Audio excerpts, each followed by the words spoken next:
Okay, we're going to do the March 6th daily Bible reading from the Chronological Bible. It's the New Living Translation, and it is a study Bible that I'm reading from. It's the Tyndale version, and different publicists have the breakout just a little bit different. If you have a Chronological Bible in a different brand, most of the time it'll be close, but we'll be starting our reading in Numbers 22. Verse 1 today. And we're going to get to hit one of my favorite stories about the talking donkey. So, the summary of the day is the Moabites live in terror of the approaching Israelite multitude. Like the Egyptians, they seek power over God's people, not through slavery like the Egyptians, but through sorcery. Balak, the Moabite king, trusts Balaam's spiritual power to protect his people. And Balaam is seduced by the promise of riches. Balaam's greed causes him to ignore God's clear command and subsequent opposition. God rescues Balaam through a talking donkey that has more discernment than either Balak or Balaam. God's spirit then restrains Balaam from cursing Israel. Meanwhile, the Israelites are camped on the plain, unaware of the mountaintop conversations occurring between Balak and Balaam. Just as God's curse to Satan in the Garden of Eden included a promise of the coming seed, so a messianic promise is embedded in the curse that turns back on Moab. God often uses for good what people mean for evil.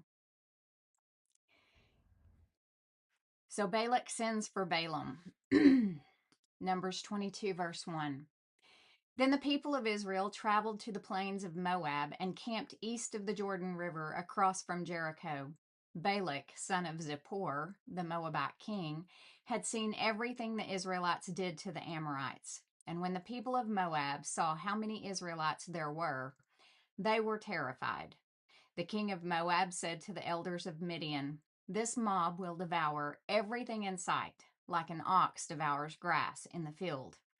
So Balak, king of Moab, sent messengers to call Balaam, son of Beor, who was living in his native land of Pethor, near the Euphrates River. His message said, "Look, a vast horde of people has arrived from Egypt. They cover the face of the earth, and are threatening me. Please come and curse these people for me, because they are too powerful for me. Then perhaps I will be able to conquer them and drive them from the land. I know that blessings fall on any people you bless, and curses fall on people you curse." Balak's messengers, who were elders of Moab and Midian, set out with money to pay Balaam to place a curse upon Israel. They went to Balaam and delivered Balak's message to him. "Stay here overnight," Balaam said. "In the morning I will tell you whatever the Lord directs me to say." So the officials from Moab stayed there with Balaam. That night God came to Balaam and asked him, "Who are these men visiting you?" Balaam said to God, "Balak, son of Zippor, king of Moab, has sent me this message. Look, a vast horde of people has arrived from Egypt, and they cover the face of the earth. Come and curse these people for me. Then perhaps I will be able to stand up to them and drive them from the land." But God told Balaam, "Do not go with them.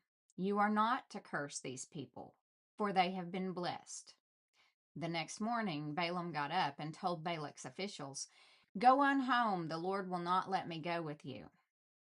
So the Moabite officials returned to King Balak and reported, "Balaam refused to come with us." Then Balak tried again.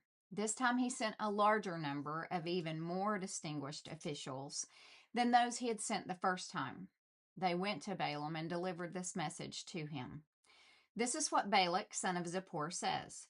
Please don't let anything stop you from coming to help me. I will pay you very well and do whatever you tell me. Just come and curse these people for me." But Balaam responded to Balak's messengers, "Even if Balak were to give me his palace filled with silver and gold, I would be powerless to do anything against the will of the Lord my God. But stay here one more night, and I will see if the Lord has anything else to say to me." That night God came to Balaam and told him, Since these men have come for you, get up and go with them, but do only what I tell you to do. Balaam and his donkey. So the next morning, Balaam got up, saddled his donkey, and started off with the Moabite officials. But God was angry that Balaam was going. So he sent the angel of the Lord to stand in the road to block his way. As Balaam and 2 servants were riding along, Balaam's donkey saw the angel of the Lord standing in the road with a drawn sword in his hand. The donkey bolted off the road into a field, but Balaam beat it and turned it back onto the road. Then the angel of the Lord stood at a place where the road narrowed between 2 vineyard walls. When the donkey saw the angel of the Lord, it tried to squeeze by and crushed Balaam's foot against the wall. So Balaam beat the donkey again. Then the angel of the Lord moved farther down the road and stood in a place too narrow for the donkey to get by at all. This time when the donkey saw the angel, it lay down under Balaam. In a fit of rage, Balaam beat the animal again with his staff. Then the Lord gave the donkey the ability to speak. What have I done to you that deserves your beating me 3 times? It asked Balaam. You have made me look like a fool. Now, mind you, Balaam is talking to a donkey. Balaam shouted, If I had a sword with me, I would kill you. But I am the same donkey you have ridden all your life, the donkey answered. Have I ever done anything like this before? No, Balaam admitted. Then the Lord opened Balaam's eyes, and he saw the angel of the Lord standing in the roadway with a drawn sword in his hand. Balaam bowed his head and fell face down on the ground before him. Why did you beat your donkey those 3 times? The angel of the Lord demanded. Look, I have come to block your way because you are stubbornly resisting me. 3 times the donkey saw me and shied away. Otherwise, I would certainly have killed you by now and spared the donkey. Then Balaam confessed to the angel of the Lord, I have sinned. I didn't realize you were standing in the road to block my way. I will return home if you are against my going. And mind you, there are angels all around us. Wherever you're at right now, in whatever room, whatever opening, whatever vehicle, there are angels all around us. Good angels, bad angels. But the angel of the Lord told Balaam, Go with these men, but say only what I tell you to say. So Balaam went on with Balak's officials. When King Balak heard that Balaam was on the way, he went out to meet him at a Moabite town on the Arnon River, at the farthest border of his land. Didn't I send you an urgent invitation? Excuse me. Why didn't you come right away? Balak asked Balaam. Didn't you believe me when I said I would reward you richly? Balaam replied, Look, now I have come, but I have no power to say whatever I want. I will speak only the message that God puts in my mouth. Then Balaam accompanied Balak to Kiriath Huzoth, where the king sacrificed cattle and sheep. He sent portions of the meat to Balaam and the officials who were with him. The next morning, Balak took Balaam up to Bamoth Baal. From there, he could see some of the people of Israel spread out below him. Then Balaam said to King Balak, Build me 7 altars here, and prepare 7 young bulls and 7 rams for me to sacrifice. Balak followed his instructions, and the 2 of them sacrificed a young bull and a ram on each altar. Then Balaam said to Balak, Stand here by your burnt offerings, and I will go to see if the Lord will respond to me. Then I will tell you whatever he reveals to me. So Balaam went alone to the top of a bare hill, and God met him there. Balaam said to him, I have prepared 7 altars and have sacrificed a young bull and a ram on each altar. The Lord gave Balaam a message for King Balak. Then he said, Go back to Balak and give him my message. So Balaam returned and found the king standing beside his burnt offerings with all the officials of Moab. This was the message Balaam delivered. Balak summoned me to come from Aram. The king of Moab brought me from the eastern hills. Come, he said, curse Jacob for me. Come and announce Israel's doom. But how can I curse those whom God has not cursed? How can I condemn those whom the Lord has not condemned?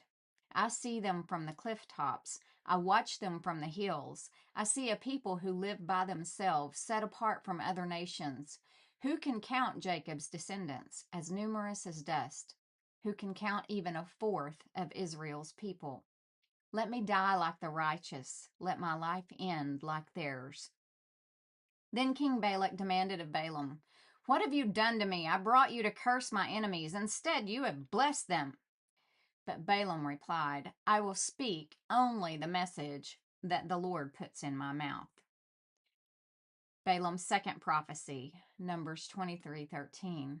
Then King Balak told him, "Come with me to another place. There you will see another part of the nation of Israel, but not all of them. Curse at least that many." So Balak took Balaam to the plateau of Zophim on Pisgah Peak. He built 7 altars there and offered a young bull and a ram on each altar. Then Balaam said to the king, "Stand here by your burnt offerings while I go over there to meet the Lord."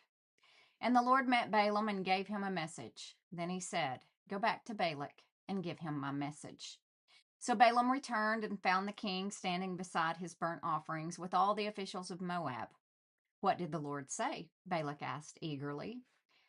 This was the message Balaam delivered.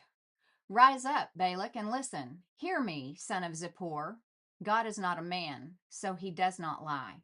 He is not human, so he does not change his mind. Has he ever spoken and failed to act?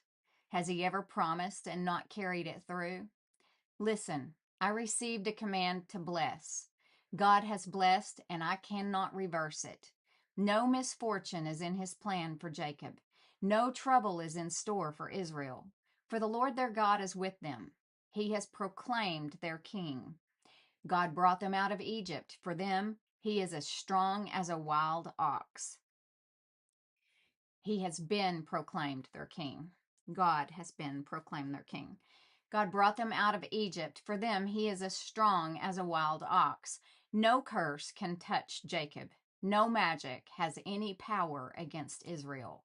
For now it will be said of Jacob, what wonders God has done for Israel. These people rise up like a lioness, like a majestic lion rousing itself. They refuse to rest until they have feasted on prey, drinking the blood of the slaughtered. Then Balak said to Balaam, "Fine, but if you won't curse them, at least don't bless them." But Balaam replied to Balak, "Didn't I tell you that I can only do what the Lord tells me?"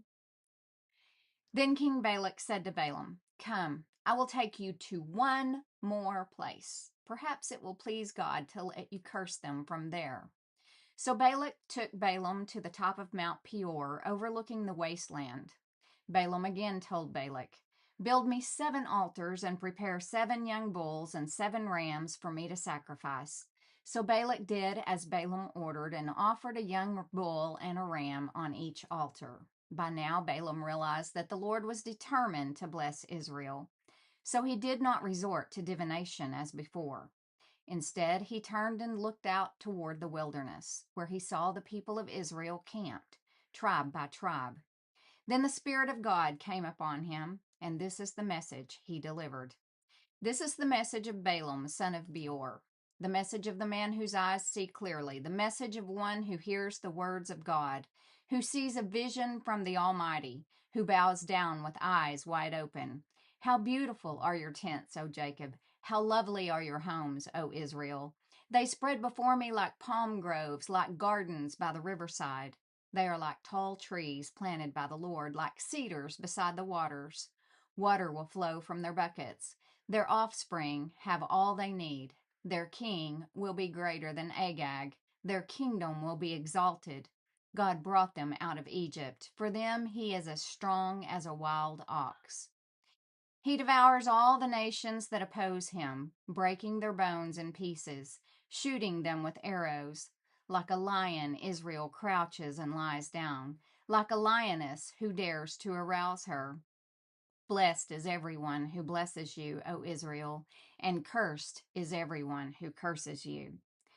King Balak flew into a rage against Balaam. He angrily clapped his hands and shouted, "I called you to curse my enemies. Instead, you have blessed them 3 times. Now get out of here. Go back home. I promised to reward you richly, but the Lord has kept you from your reward. Balaam told Balak, don't you remember what I told your messengers? I said, even if Balak were to give me his palace filled with silver and gold, I would be powerless to do anything against the will of the Lord. I told you that I could say only what the Lord says. Now I am returning to my own people. But first, let me tell you what the Israelites will do to your people in the future. This is the message Balaam delivered. This is the message of Balaam, son of Beor, the message of the man whose eyes see clearly, the message of one who hears the words of God, who has knowledge from the Most High, who sees a vision from the Almighty, who bows down with eyes wide open. I see him, but not here and now. I perceive him, but far in the distant future. A star will rise from Jacob. A scepter will emerge from Israel. It will crush the heads of Moab's people, cracking the skulls of the people of Sheth. Edom will be taken over, and Seir, its enemy, will be conquered, while Israel marches on in triumph. A ruler will rise in Jacob, who will destroy the survivors of Ur. Then Balaam looked over toward the people of Amalek and delivered this message. Amalek was the greatest of nations, but its destiny is destruction.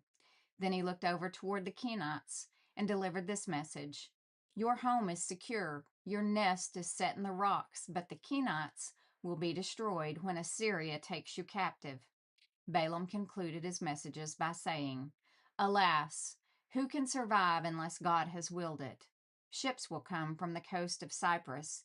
They will oppress Assyria and afflict Eber, but they too will be utterly destroyed. Then Balaam left and returned home, and Balak also went on his way. That concludes the March 6th daily Bible reading. Thanks for joining in.